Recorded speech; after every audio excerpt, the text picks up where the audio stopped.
നാടകരാവുകൾ കൊണ്ട് ഗ്രാമക നാടകോത്സവം ശ്രദ്ധേയമാകുമ്പോൾ കലാകാരന്മാരുടെ കരവിരുതും ആകർഷകമാവുകയാണ്.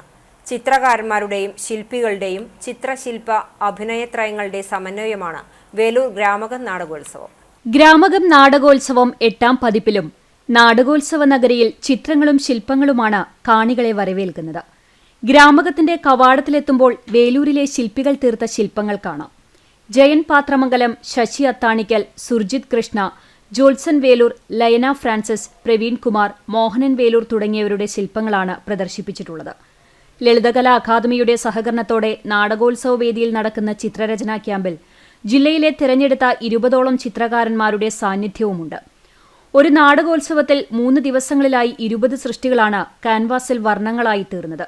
നാടകവേദിയിൽ 6 നാടകങ്ങളാണ് അവതരിപ്പിക്കുന്നത്. പ്രശസ്തരായ ശില്പചിത്ര അഭിനയ കലാകാരന്മാരെ ഒരു വേദിയിൽ എത്തിക്കാൻ കഴിയുന്ന സമാനതയില്ലാത്ത സാംസ്കാരിക മേഖല കൂടിയാണ് വേലൂർ ഇഫ് ക്രിയേഷന്റെ ഗ്രാമകം നാടകോത്സവം.